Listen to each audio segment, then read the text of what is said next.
And I'll try and be brief. I've just got notes about different things I want to talk about.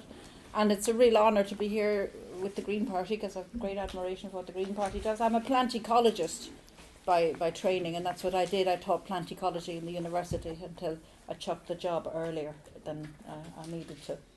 For different reasons, because it was only a few months after that I actually learned that I'd won my case. So I just, moved on, and it was great because I had more time to devote to publicity, and also I could say a lot more about the university than I could have if I'd been an employee.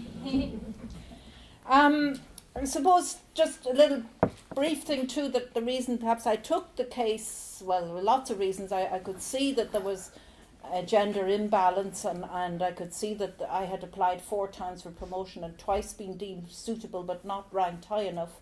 And I also learned that only one of the 17 candidates in that time was successful. Female who was successful. So there were 17 people promoted in 2009, and only one of them was a woman. And I thought, well, I've been applying and there's something wrong here. But what also motivated me was my grandparents. You probably know last year, 2016, was the centenary of 1916. My grandfather was shot without trial by the British, and my grandmother went to the States to tell the story about what happened. But before that, they were very strong feminists, suffragists, and my grandmother went to prison several times for suffrage activities and went on hunger strike. So I'm thinking, gosh, what I do will be pretty small compared to what she did. I knew that they were there behind me. My parents, indeed, they both had passed on, but that I would have that encouragement, if you like. And sometimes when people take issues, you're a bit worried about what your family or, what people would say. I was worried about what my family might say if I didn't take it. So why haven't you taken this? There's that sense of duty, which, is a strong family trait, and I felt I should do it. I also knew that win or lose, I could probably use my grandmother's name, granddaughter, because she was Hanna Sheehy Skeffington, granddaughter, famous suffragette takes case, so obviously even better when I won it. So that's kind of the background, because I want to honour my grandparents. I suppose this is about changing society, the quotas and bringing more women into politics is about changing society. It's about changing attitudes, because I think what we're up against really is a lot to do with attitudes. And also just to improve society by having a more balanced view, because men and women have different views and have different perspectives, and we should work together in a balanced set of numbers and distribution. So we want to have women's voice represented right from the president right down. We've had 2 very good female presidents, but we haven't got enough representation yet at other levels in politics. It's the attitude, I think, that that opposes the quotas, and there's a lot of people saying, the quotas, is just imposing women on people. But that assumes that the women are less competent, and that they will therefore replace more competent men by imposing the quotas. I've never really thought that we were less competent. This is just the fact that we have the power, therefore we do not want to be deposed. And we shouldn't be thinking about the fact that women are taking places of competent men. I can think of quite a few incompetent men, actually, who are in power. And women are competent. We're well capable of doing it. And if we have to do it that way, we do. And, it'll take several hundred years if we sit back passively and wait for it to happen naturally. So that's the kind of attitudes that we're dealing with, if you like, and it's often the case in any situation. We're used to the status quo. We think we're doing fine. Why are you changing it? And that can be for all kinds of other discrimination as well. So I suppose for me, what it is the assumption that women contribute less to society, and in our case, less to the university, less within the workplace. That is the underlying thing. In my case, women were not being promoted. The assumption then is, well, women aren't contributing enough to the university to be worthy of promotion. And that's pretty insulting for all of us, not just those who are involved in the promotion process, but just the message is, the women aren't good enough, without even being saying it or anything. That's the assumption. And in academia, you'd think they would know better, but when you think about it, the universities are answerable to no one. They don't have a board of trustees, they don't have shareholders, they have a governing body which in the case of NUI Galway seems powerless to take any decisions that are quite radical, like promoting the 5 women who should have been promoted along with me. So they're not answerable, and maybe some of you saw the RTE Investigates programme, and NUIG's bad, and there's probably more to come out about the NUIG, but UL wasn't particularly good either. The universities are their autonomous powers, and it leads to corruption at any level. And in this case, it happens that all these people are mostly men. I'm not saying women aren't susceptible to corruption, far from it, but it is a male-dominated society. And in Galway, the Academic Council, for example, that signs off on all the academic issues in Galway, is 81% male. So they're the ones that are making the decisions for all the academic process in the university. It has to be a biased view. It's not saying if it was 81% female, it wouldn't have a particular bias. I might prefer it, but it's not, it's not balanced. So these are the kinds of people in power who then think that, we shouldn't be challenging them. And this meeting today, I think, is, if anything, is about challenging society, challenging authority, and standing up and saying, I've had enough, and we want to change things, and change things radically if possible. So in my case, what it was really was that the promotion criteria, as stated in the application process, were not adhered to. They just simply were not adhered to. And all I can do is refer to the Equality Tribunal ruling, which I have a copy of here, and which is available online, and which you can actually get through the campaign, Micheline's 3 Conditions, which if you Google it, you'll find it. There's a thing you can get there. But whatever came out in the tribunal ruling, I can say, I can't say everything else that I found out, or even that I mentioned. And by the way, the tribunal hearing was a 2-day hearing. It was in this very room. Wow. Tribunal officer was sitting here. We were along that side. That partition was closed, and the university was down this side and falling off the table like us. There were so many of them against us, And actually, it wasn't that grueling, but it was here. So it's great to be back here and kind of reclaim a bit of the space in the position of the equality officer, who was superb.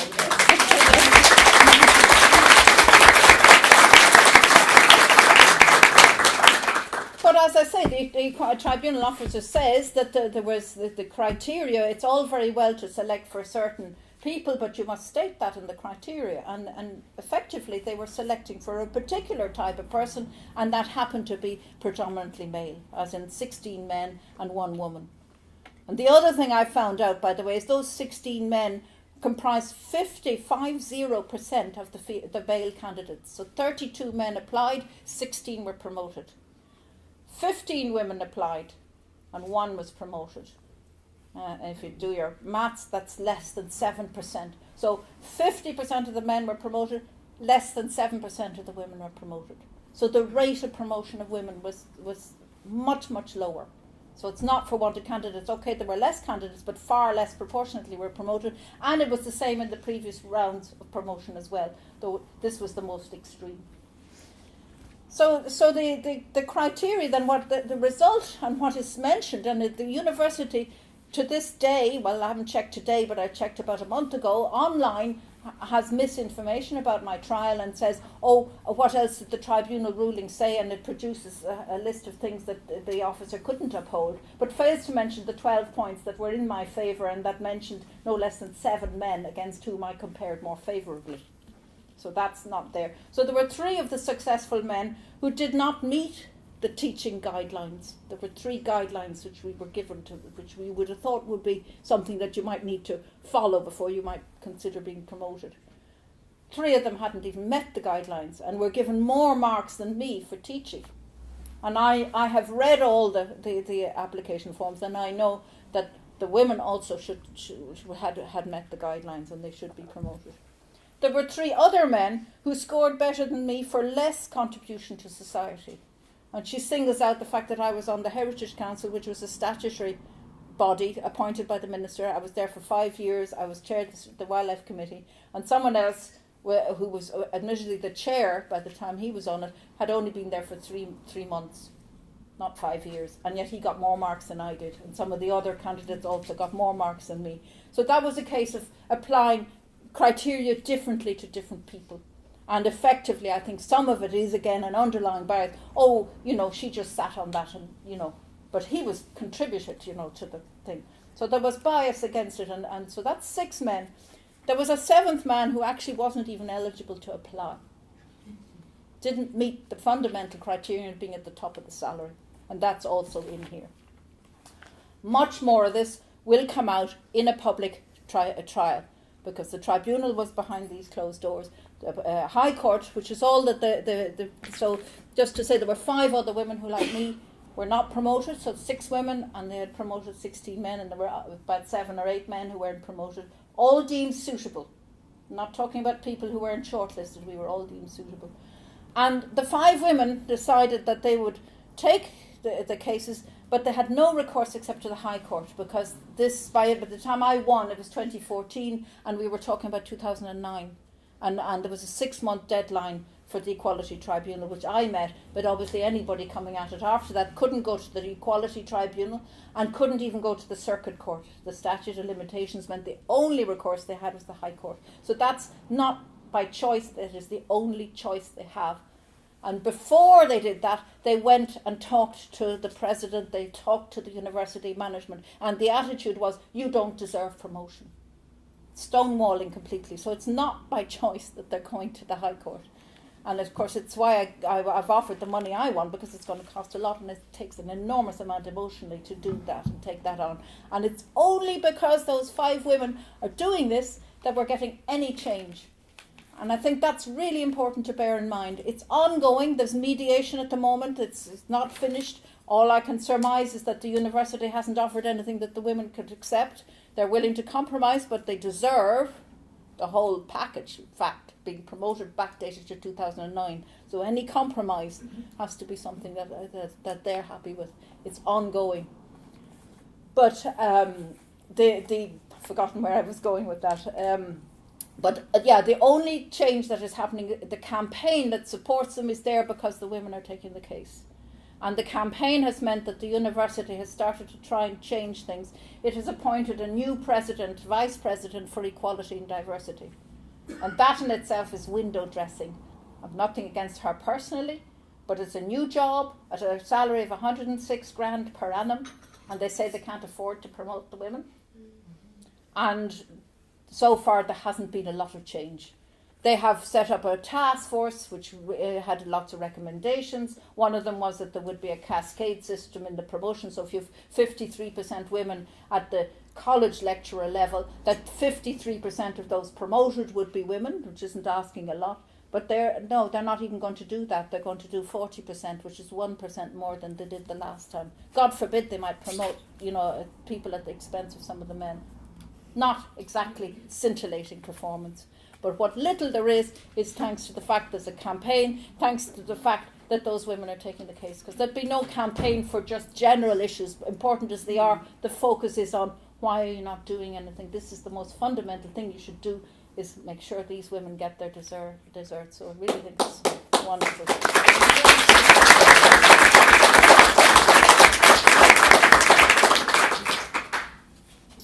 I suppose also to say that the HEA has also done had a group, a body chaired by Maura Gagan-Quinn and with Pat O'Connor from UL, who is really strong in principles and has published on gender issues. So that's pretty important. Their recommendations are important, and they're starting to say things like, the universities across Ireland, because NUIG Galway is the worst in Ireland for percent senior female staff. We have 21% senior female staff. That's senior lecturers and professors combined. 21% is all we have. So we're the worst after Cork, which is 27. So there's a big gap.